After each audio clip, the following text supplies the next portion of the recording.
Good morning. It's Sunday again. These weeks just keep flying by, don't they? August. Whew. Just on the cusp of September. Getting ready for the autumn equinox. That's going to be enjoyable.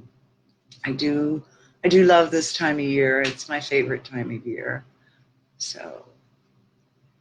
And we are going to have a really different discussion today. We're moving away from the 9 declarations that we have been working with for the past 9 weeks. And now we are going to branch off and investigate and delve into deeper topics. So I hope you enjoy the journey as much as we're enjoying the journey. And we're grateful that you're sharing your journey with us at All Spiritual Life Center. So we had some upgrade, so to speak. Reverend Michael will tell you about those, and we have the event coming up, and he'll talk to you more about that at the announcements. That's okay. Mine does too every now and again, so don't worry about it, Larry. Just stay with us. We'll be all right.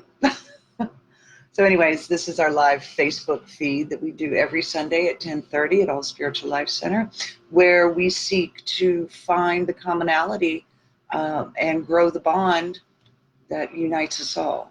And the way we do that is we investigate other, we investigate a lot of esoteric teachings and from different groups, from different organizations, from different spiritual orders, things of that nature. And we like to bring them together and see where they're speaking the same language. And we try to bring it into a language that we can apply in our everyday life. So it's about bringing the all into the one. Okay. All right. So we're grateful that you're here. Let us allow ourselves to get in a comfortable place. Take that deep life breath so that we can do our invocation. Get our candle here so that we know that we are lighting the flame of oneness. So we invite spirit into our central columns.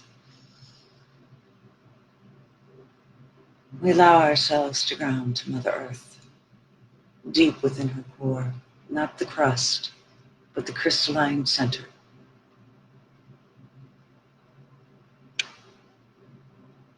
And we allow these energies to meet within our heart.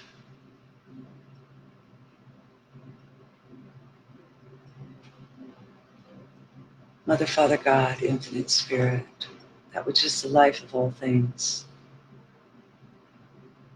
We know that when one and more are gathered in your name, it ignites a spark that is electrifying. And we know that by gathering together, we are that spark. It ignites the being that is truth within us and within all life. And from that spark, we know we light our candles.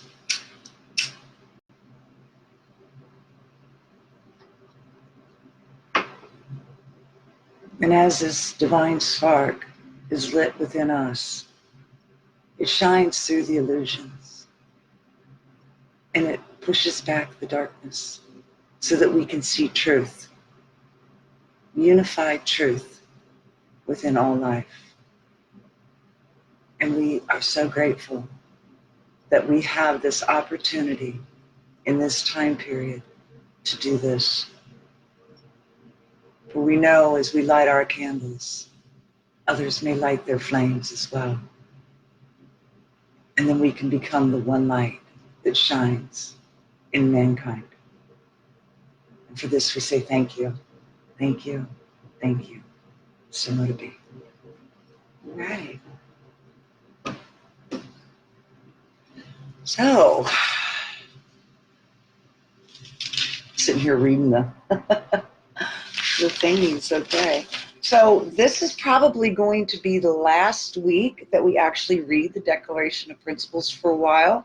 As I was saying at the beginning of the service, we here at All Spiritual Life Center, we like to investigate all spiritual teachings, or as many as we can, got the rest of our lives, so we'll just keep exploring, right? That's fun. That's the journey, right? Continue growing. And the only way to grow is not stay stagnant in one organization, but reach out and learn from other organizations and other spiritual traditions around us so that we can start painting that picture for the greater whole and see how they unite instead of finding difference and separation. Because they all speak the same truth. It's just, it's done in different language and different cultures, and we let our egos get in the way and say, you're right, you're wrong, and I'm right and you're wrong, and that's what creates separation, and that's not what it was never meant to be. It was meant to be coming together and discussing philosophy and magic and you know, religion and spiritual practices. We were supposed to come together and learn from each other, not to divide ourselves away from each other. And so here at All Spiritual Life Center, that's part of our great vision, is to continue reestablishing that type of community. So this week we're going to read the declarations one more time, and then we're going to set those aside, and throughout this week we're going to research another spiritual tradition, and we're going to find where they're similar to those declarations so that we can start tying more threads together. Okay, so listen up. All right, we believe in infinite intelligence. Now remember, these are the declarations of spiritualism. Number 2, we believe that the phenomena in nature, both physical and spiritual, are expressions of infinite intelligence. Number 3, we affirm that a correct understanding of such expression and living in accordance therewith constitutes true religion. It's kind of what we were talking about just now. Number 4, we affirm that the existence and personal identity of the individual continue after the change called death. We're going to talk about reincarnation today. Number 5, we affirm that the communication with the so-called dead is a fact, scientifically proven through the phenomena of spiritualism. And we give great credit to spiritualism for stepping out and bringing mediumship and spirit communication more in the forefront, so that it wasn't just some archaic thing that was talked about, and you know, as some people would have us believe, that nobody can talk to spirit anymore. So we're grateful for spiritualism for bringing that to the light for us. So thank you so much. Number 6, we believe the highest morality is contained in the golden rule: do unto others as you would have them do unto you. Number 7, we affirm the moral responsibility of individual, and that we make our own happiness or unhappiness as we obey or disobey nature's physical and spiritual laws. Number 8, we affirm that the doorway to reformation is never closed against any soul here or hereafter. And number 9, we affirm that the precepts of prophecy and healing are divine attributes proven through mediumship. Yes, yes, yes. And we are so grateful for that. Well, now is the time that we're going to turn things over to Reverend Micah here, and he's going to do our healing service. Good morning, Angie. And after that, we're going to have our discussion. So I'll see you in a few minutes. Enjoy.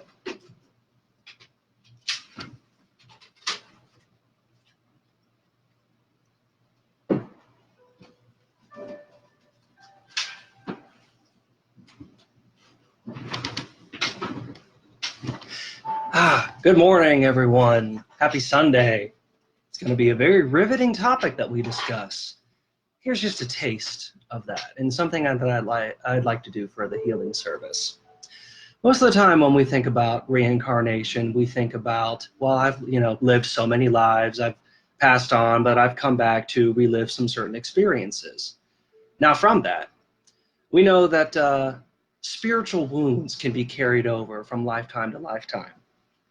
And an author that I've been reading lately by the name of Carolyn Myss, by the way, I highly recommend all of her books. Very intelligent, very explanatory. She is just amazing.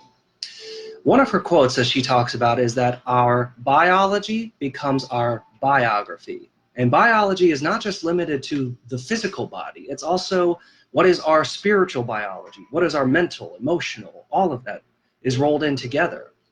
Many of us may actually be carrying wounds that we're not aware of, we're not sure of, but we have come into this life so that we can heal those wounds, Some we carry from past long ago, some we carry from past more recent, but they are dictating everything that we do in the present today. Now, the question I want to ask you, do you want to live and continue to make choices based on old wounds? Or do you want to heal those wounds so that you can make truly informed and free choices based on who you are now, not who you have been? If you do, I invite you to close your eyes with me now.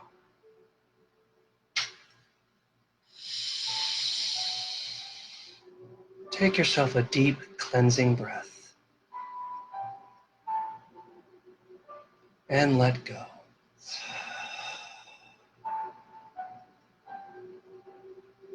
Take yourself another deep breath.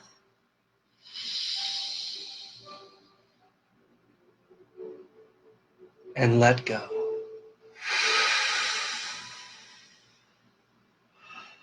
One more with me.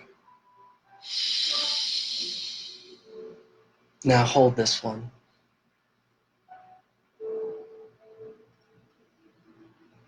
And let go.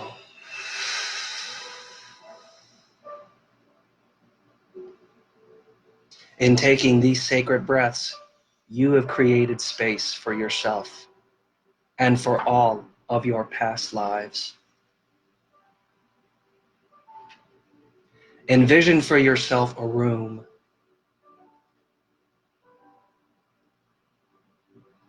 This room is the gateway to your soul. It's where all of your memory lies. The memory of this life, the memory of lives previous, and even the memory of lives to come. Your entire history is here in this room, represented by images, maybe pictures, tapestries. Whatever comes before you, whatever you see, is what you are meant to see.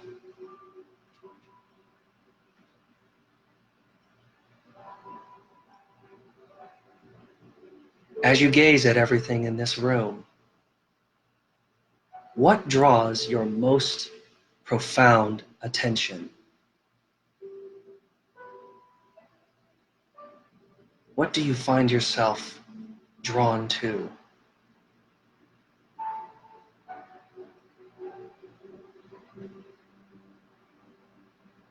When you find it, go to it. Feel it in your hands. See it with your mind's eye.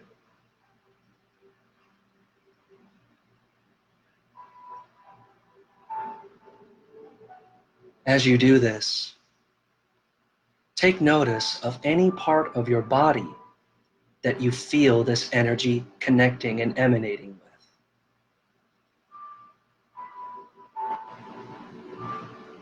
Perhaps your heart, a shoulder, a kidney. Wherever you're drawn to, that is the wound we're going to heal today. It is a wound of the past that must be healed and let go if you are to truly know yourself today.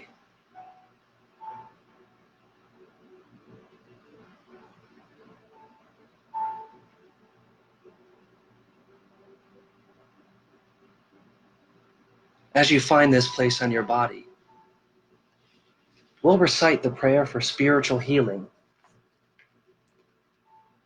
Direct the healing force to this place you have discovered.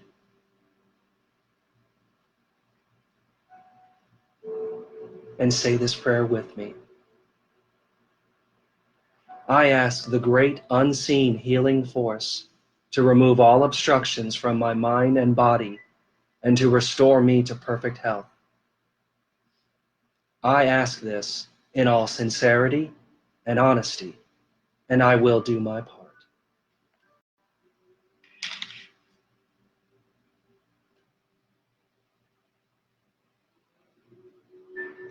The unseen healing force is moving through this wound that you have discovered.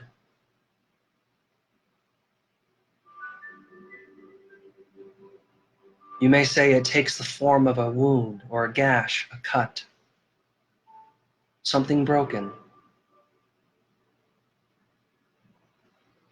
And as energy is poured into this wound, you can see it in your mind's eye closing. You can see negativity and shadows being released from it, being removed completely.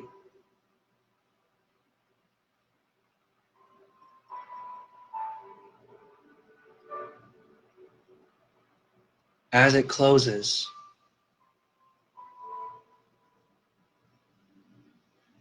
any pain in your emotion, in your mind, in your body, and in your spirit is completely removed.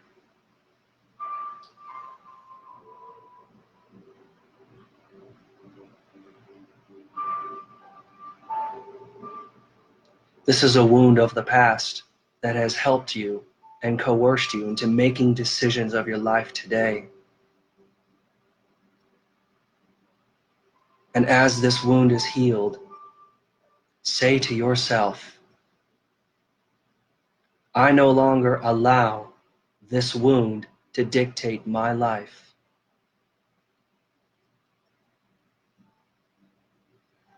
Love, peace, and serenity have restored me.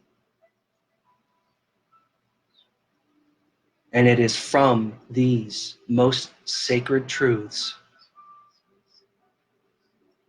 that I now live my full, complete, wise life.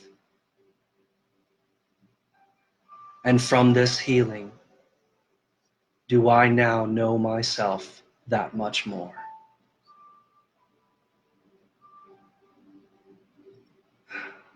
Thank you for this healing.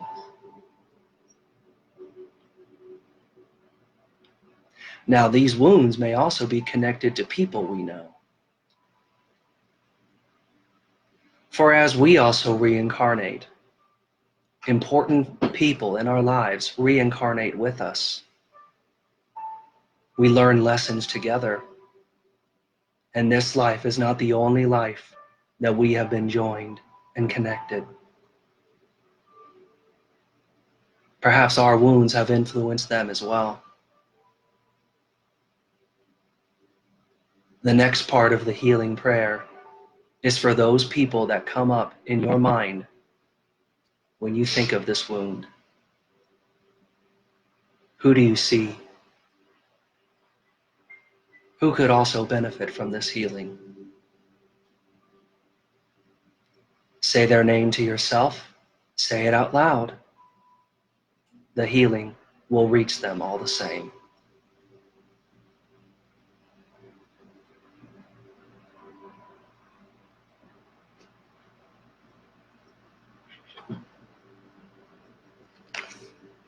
And if you will, brothers and sisters, recite this prayer with me.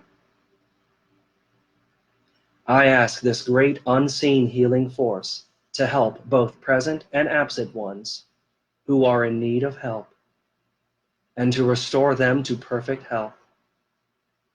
I put my trust in the love and power of infinite intelligence.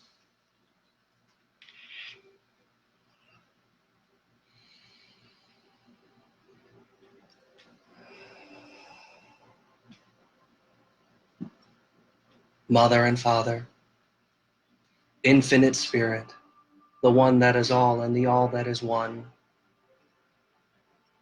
we know you as the great weaver of fate. The tapestry of the universe and of life itself flows from you. You see all, know all, and are all. As we explore reincarnation, as we explore the rebirth of our souls into this world and into other worlds and beyond, we ask that your presence and your guidance show us where these wounds have originated, where we can heal them, how we can heal them. and what we must understand and learn about our own history, bringing that healing knowledge into the present to heal both the past and the future, and to embody these streams into us now. May we transcend this current timeline that we have repeated over and over. May we birth and move to a new timeline where we will no longer repeat our actions, where we will have learned the lesson and continue to a new destiny. For it is not by chance, but by choice that destiny is born.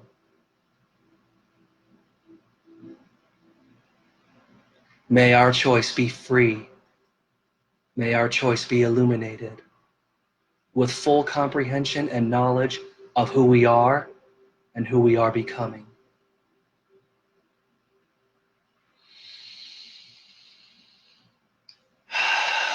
And together we say thank you, and thank you. So mote it be, so it is, and amen. Thank you for sharing that healing experience with me. Now, to move on to the great discussion that we have today, we reintroduce Reverend Michelle Hale. You're not a little biased there, are you, Reverend Micah? No, not whatsoever. Well, I tell you, you get words like that from a husband. Well trained, right? No, I'm just joking. We like to have fun here. All right. So, as Reverend Micah was speaking, pardon me, we are discussing reincarnation. And this is a subject that a lot of, okay, hang on. That's a great healing meditation, by the way. I enjoyed that. Thank you. This is a subject that is taboo in some circles and overly talked about in others and misunderstood. Okay. So Spirit put on my heart when I asked what this service was going to be about, since we were moving away from the 9 declarations and we have discussed those. What did they want me to talk about today? Through me. Because it's not about me. It's about, the information. And they sent me on a little research probe. And I sent Reverend Mike on the research probe because he's so good at it, right? And we work together as a team.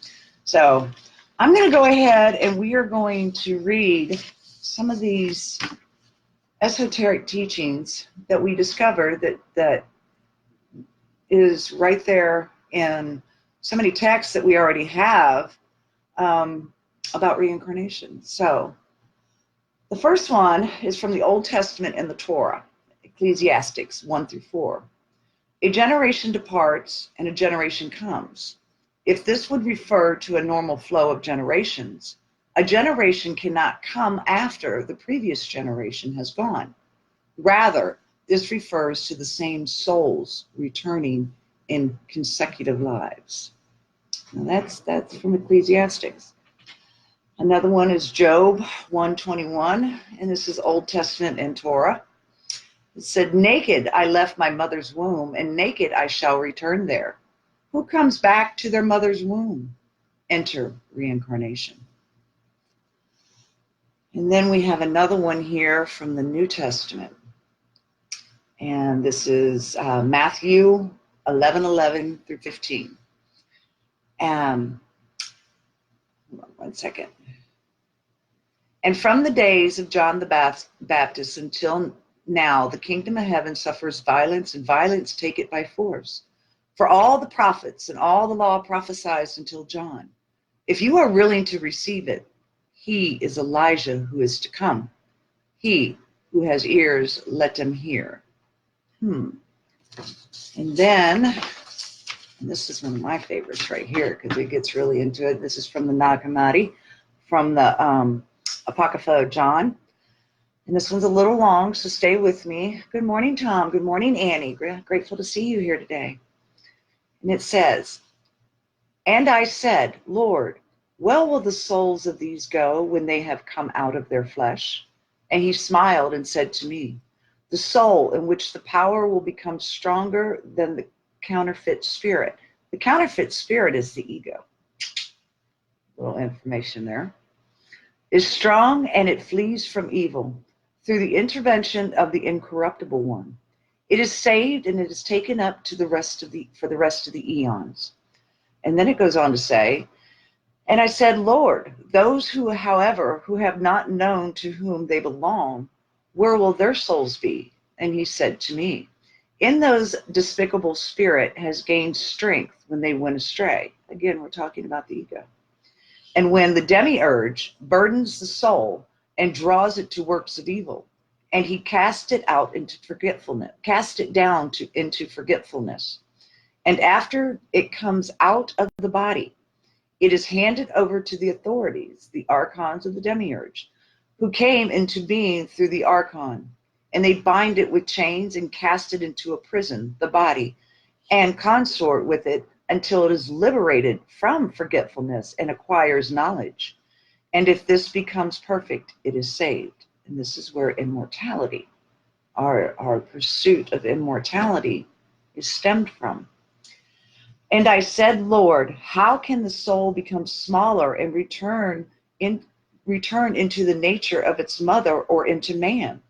And then he rejoiced when I asked him this. And he said to me, truly you are blessed, for you have understood that the soul is made to follow another one. Since the spirit of life is in it, it is saved through, it is not again cast into another flesh. So this is why we get off the wheel, the negative wheel of karma. This is the Nag Hammadi. Then we have the Old Testament and the Torah, and we have the New Testament. And then we decided we were going to take it one step further, and we went to Tablet 1, the history of Thoth in the Emerald Tablets. And he speaks of reincarnation at the very beginning. It says, I, Thoth the Atlantean, master of mysteries, keeper of records, mighty king, magician, living from generation to generation, being about to pass into the halls of Amente, set down for the guidance of those that are to come after, these records of the mighty wisdom of great Atlantis.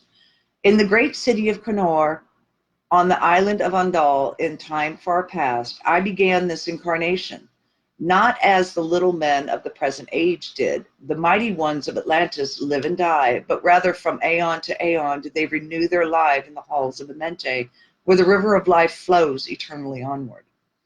100 times 10 have I descended the dark way that led into the light, and as many times I have ascended from the darkness into the light, my strength and power renewed.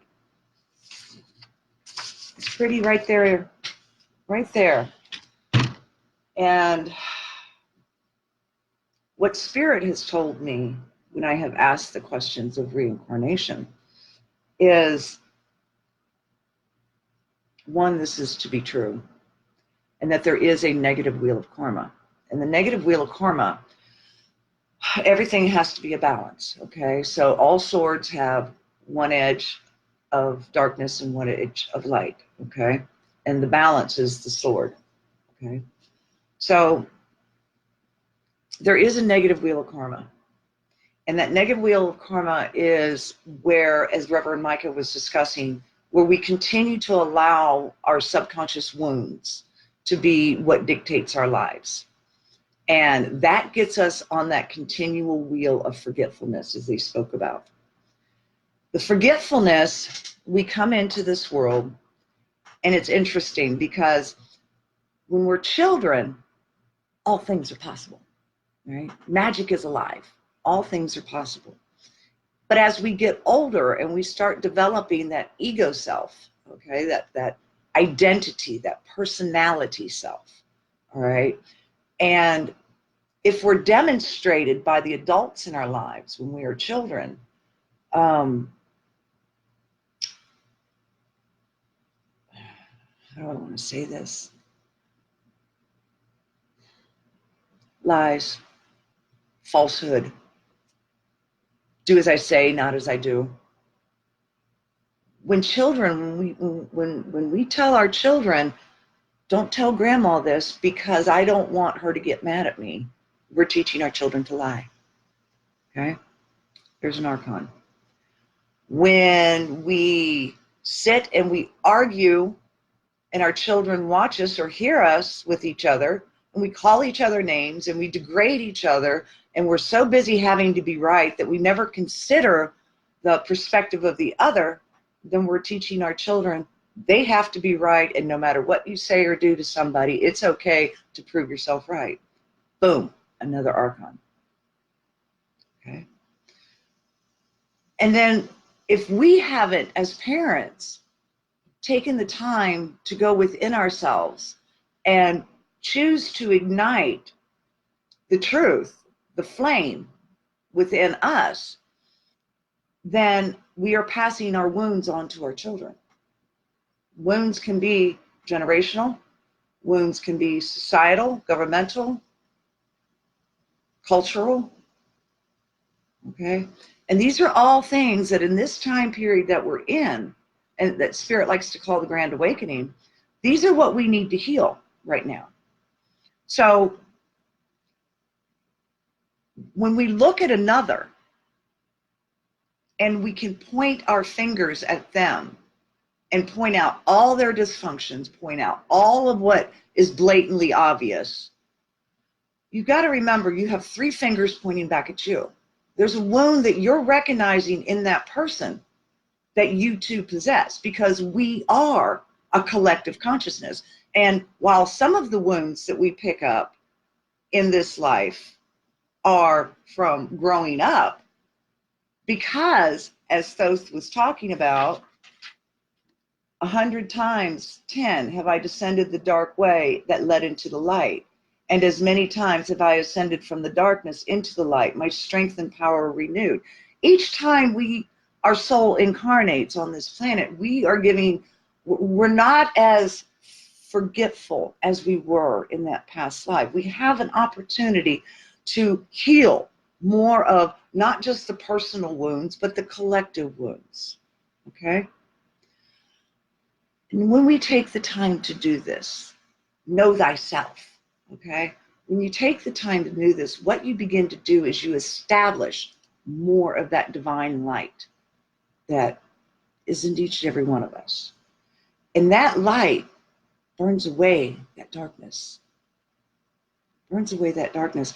But we've got to learn how to recognize when our wound ego self is in control and what its voice sounds like, and when spirit, the still small voice, is seeking to awaken us to a greater truth. And one of the ways that we can learn how this happens is, like I said a minute ago, when I can point my finger at you and point out what is discomforting in you, then that's a key, a complete blatant mirror for me to look at, going, before I point that finger, I must see what the 3 fingers pointing back at me and why he's triggering or she's triggering this response from me, this reaction from me. And this is my opportunity to get in there and discover what it is that my ego is choosing to latch upon to, attach to, okay? This is part of getting rid of that attachment, right? This is part of getting off that negative wheel of karma so that we can move into immortality instead of continuing this cycle of birth, death, rebirth, birth, death, rebirth, and forgetting each time that we come in and having to pull the veil back and continue pulling the veil back.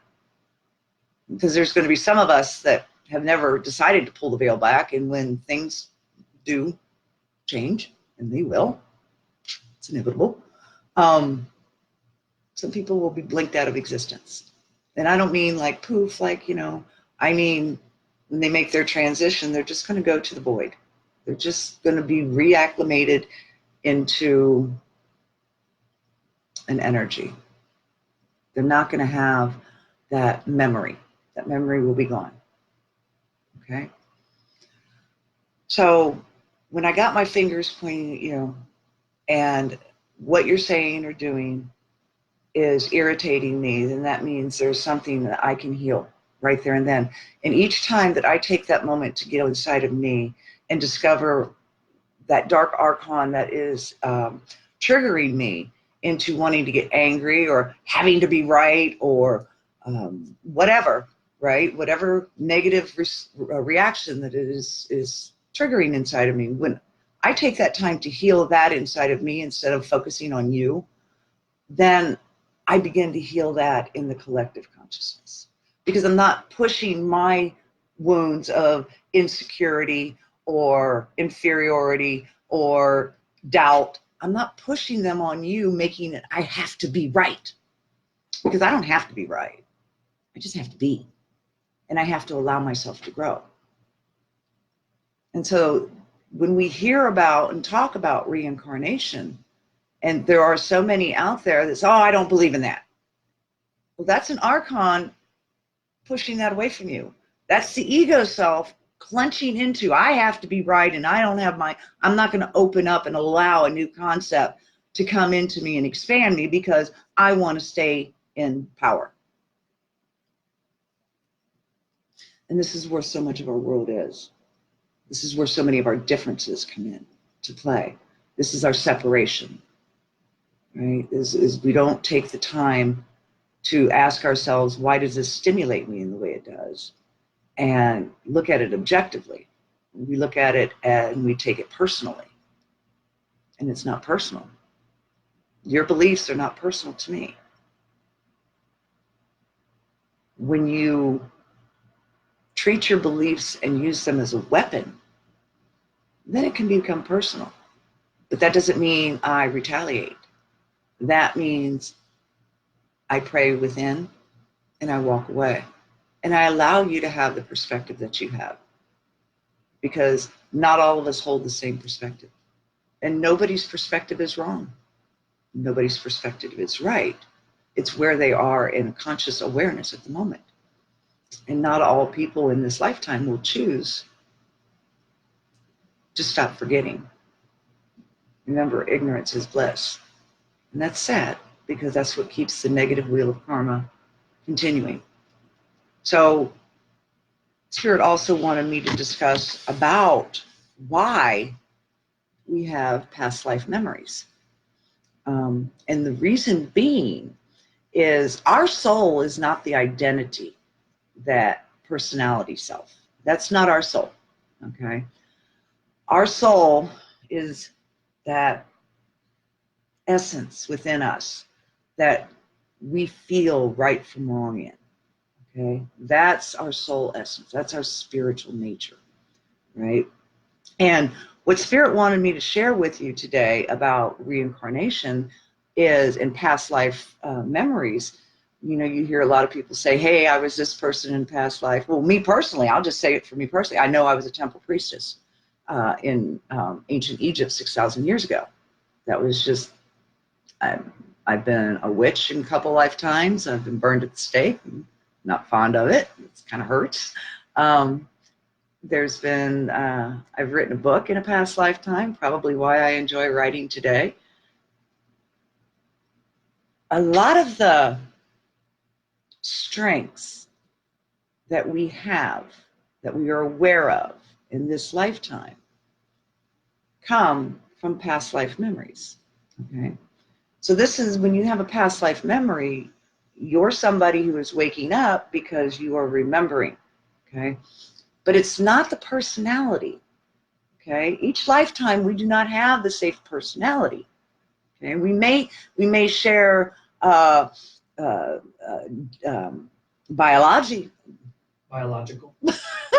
biological DNA with several of our lifetimes because we continue to choose to incarnate in that family lineage, okay?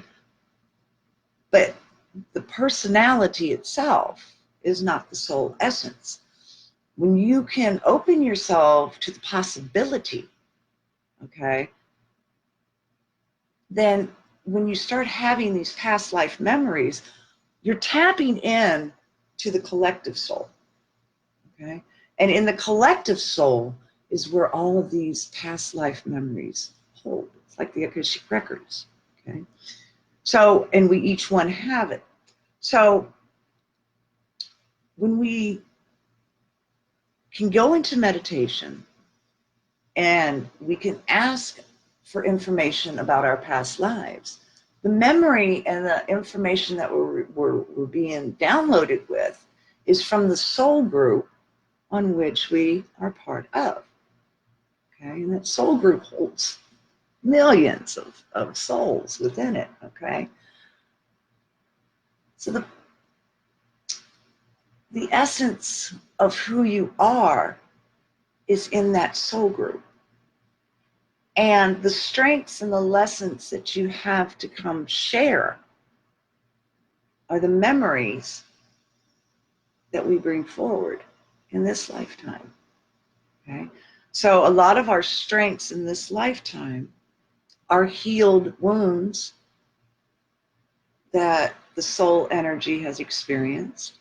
And some of our weaknesses in this lifetime are wounds that we can continue if we take the time and heal in this lifetime.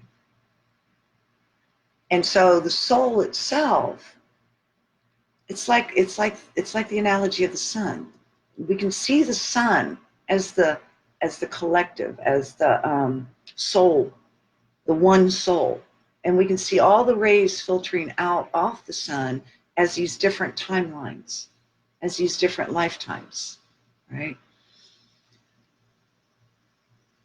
And the key from lifetime to lifetime is to awaken to the light of the sun that you descend from. And what that begins to do is it begins to burn off that ego self. It begins to burn off that I. It begins to burn off that having to be right or attaching to a belief system or attaching to people, places, and things. It begins to dissolve the archon, the, what was it that they called it in this? It begins to dissolve the counterfeit spirit. And that's what the ego is, a counterfeit spirit. It wants you to believe that's who you are. It wants you to believe that you're a body. It wants you to believe that you're just a mother or a wife or, loser or not good enough or, the dialogue. We all have it, right? Those are your archons. The ego self is attached to the archon. Now, again, the ego, like we were talking about, everything has a double edge to it. So there's a positive side to the ego, but most of us don't know how to tap into that positive side. And that positive side to the ego can be equated with that still small voice. And because it has to filter through, that still small voice has to filter through that ego. And that's why it's still and it's small and it's quiet sometimes, because I don't know about you, but the monkey brain can get extremely loud and extremely distracted. And it can lead me down this, and this. But if I get an idea or I get insight or inspiration, before I act upon it, I have to get into the still small voice. And what that does is it opens the door for me and for all of us to tap into soul. Okay? And when you tap into individual soul, so to speak, then and open that door, then you tap into collective soul. Right? But it has to begin with you. And you have to know that the memories that you hold of past lives are not the personality self. Okay? Are not the personality self. And that the soul has been all of these. And you come from that soul. And from coming from that soul, you're born again. Now, the key, as Thoth was talking about, the key is to become enlightened in one of your lifetimes to the degree where that when you do lay down the body, you have no fear. You're aware. and you welcome the new birth into spirit. And that's what gets us off the negative wheel of karma, is remembering and igniting and living from the immortal soul with full awareness, full conscious intent, and not allowing the archons of our subconscious and allowing the counterfeit spirit of ego to keep you from your divine truth, from your divine path. You don't have to continue coming to this dimension. We don't have to continue incarnating in flesh. We don't. But it takes work. And it means that you do things that take you out of your comfort zone. Like we have the event that we do here at All Spiritual Life Center, and what we look for and what we like to enjoy is local mediums who are up and coming, and we like to help them get to that point where they're confident in giving a message because they've done the work within themselves and removed as many blockages, and then we're all continually moving the blockages. Some people have done this longer, and that's okay, and some people haven't, and that's okay too. It's the fact that you're doing it. You're doing it, okay? But we like to bring up and coming mediums, and we like to support them in their spiritual gifts because we're in the Grand Awakening. We're in a time period where these spiritual gifts are meant to be prevalent. That's why you see it plastered all over Facebook and YouTube and so many different discussions, spiritual discussion groups. This is a time to return to spirit, not to the flesh. This is a time that we can dissolve the archons by taking our candle, walking into our darkness, and seeing the false identities, the wounds, whether they be personal or collective. And we begin healing them from within so that can be expressed without. And we become aware. We become aware of what triggers us. And we become aware of the person that we're looking at. And while we're pointing our fingers at them, we start to remember, wait a minute, I'm looking in a mirror. Therefore, the person across from me is me. We are the same. Now, granted, there are some people out there that are chosen the darkness. They have completely chosen. And that's okay. And the reason why that's okay is because they provide us a moral guidepost, so to speak. They provide us a polarity, which allows us an option of choice. If I don't have something to look at and be able to weigh both sides, how can I make a conscious choice? So there is some darkness on the planet that is necessary because it's forcing us to look and make different choices. Part of this time period that we're in and why it's so disruptive on our planet right now and so chaotic is a couple of reasons. One, we're getting ready to birth a new aeon, okay? And whenever there's any sort of birthing, there's going to be some chaos. Look at having a baby. Oh, Lord. And then the other is we're in a time, as we spoke of before, of that Grand Awakening. And we have incarnated, and there's so many incarnations on the planet right now because this is a time that we can make a different choice than what we've been making. What we see outside in the world, and if we don't like what we're seeing, we've got to take the responsibility of understanding what reincarnation is and the part that I play in it. The part that I played in it. And that gives me the opportunity to not choose to listen to the archon and the ego self that justifies my behavior. And it gives me the opportunity to dig within and begin healing these collective and personal wounds so that I don't have to keep incarnating into the flesh. And humanity can start making different choices for the collective unit.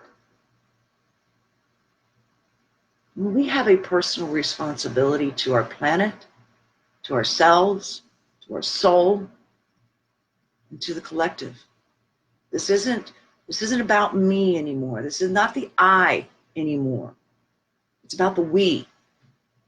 We're all in this together. If we don't like what we see in the world, change it from within and allow that to be the vibration that stimulates the world around you. We can stimulate our environment. And we're going to get more into that discussion a little bit later. Reincarnation. As we've seen, yes, it is a fact. It's not a possibility. It's not a, well, that sounds cool. No, it's a fact. The strengths you have today are things that you have healed and grown strong in other lifetimes. Not the personality self. Remember, you got to move out of that personality self. Get into truth. Absolute. That's the self. Okay? That's the true self. So your strengths are what you have healed. What you find in weakness here, you can heal in this lifetime. You don't have to keep putting it off. You don't have to keep incarnating in the flesh, because I don't know if you've noticed, but I have, that each generation gets a little bit harder. It's a little bit harder. Things become more difficult. And my personal goal for myself is, when I lay down the flesh, to not be afraid, to be awake, to be aware, and to be embracing, so that I can move off the negative wheel of karma. And this lifetime, I have noticed, I have spent a great deal healing from my wounds. And then, once I did the personal wounds, I started working on the collective wounds that I carry within me as well. We all carry both. And that's why it can be so confusing sometimes, because a collective wound can feel very much like a personal wound.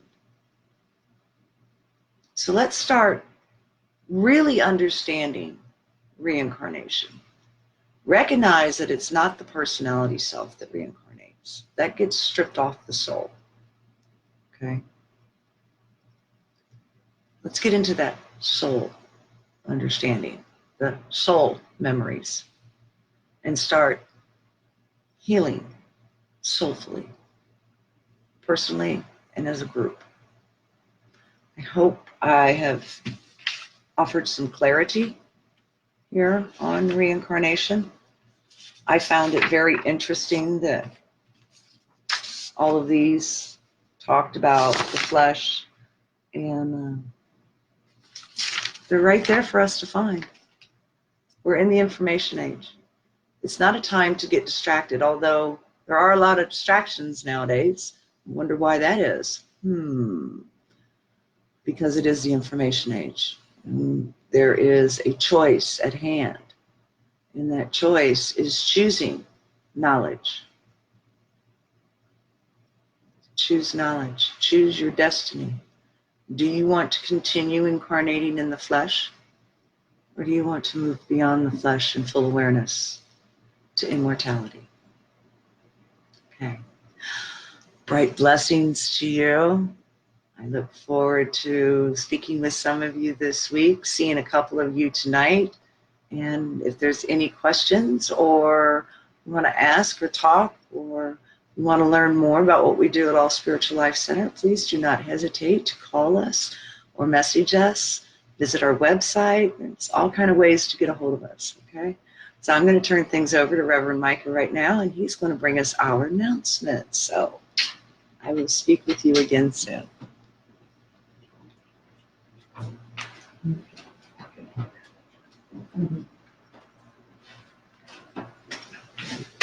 Hi again, everyone. It feels like forever since I last saw you.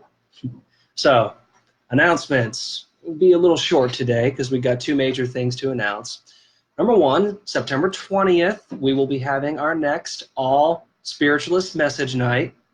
And we already have our mediums lined up who will be showing up to give messages and display their numerous talents.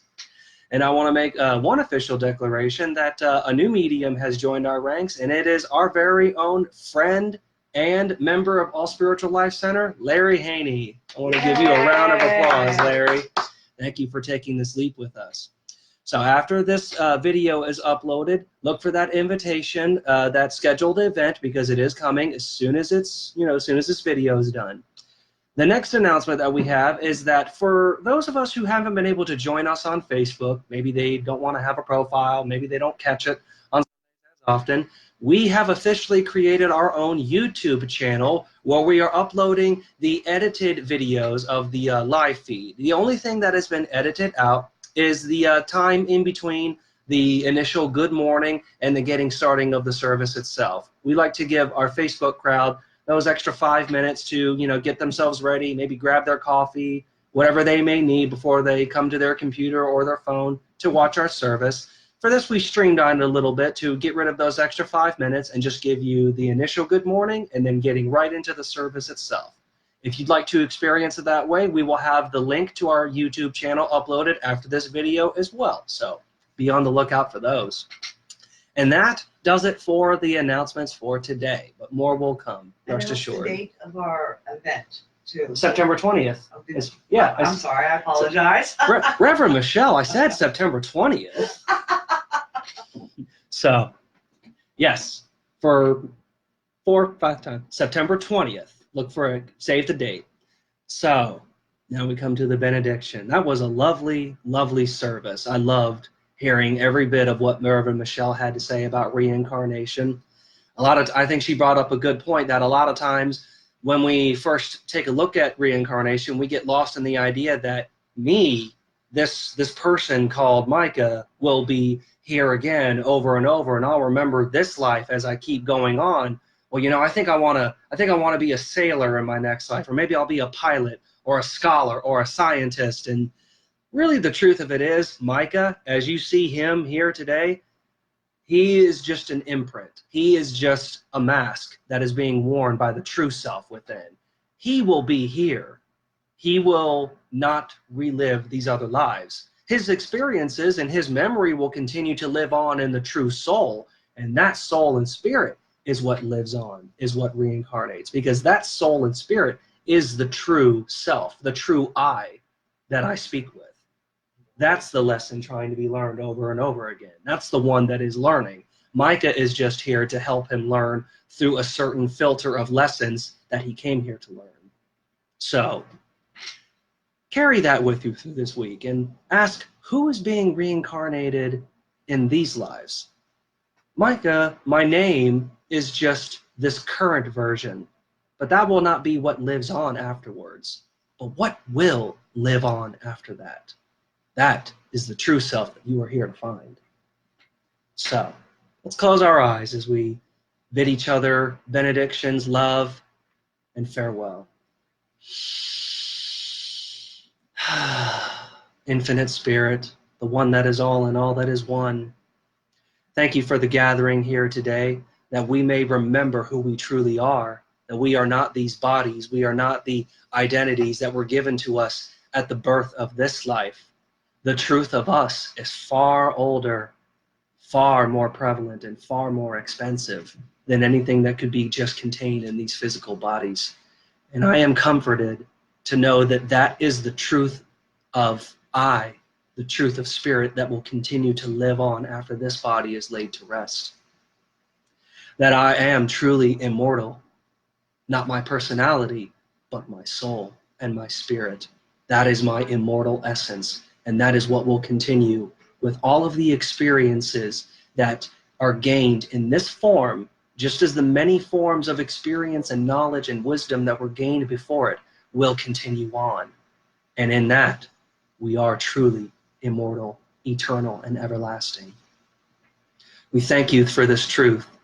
We ask through this life that we may remember more and more who we originally were and who we truly are, that we can use that fountain of experience and knowledge to carry us into our new future, to carry us off of the negative wheel, to be on the path that leads us directly returning to you in everything we do. And for this, we say thank you. And so it is, so mote it be, and amen. Thank you all so much for joining us here today. Reverend Michelle, do you have any words that you would like to give in parting? Well, here's what I would like to share with you today in parting. What is it that you're reincarnating? Think about it for a little bit. Take that question in.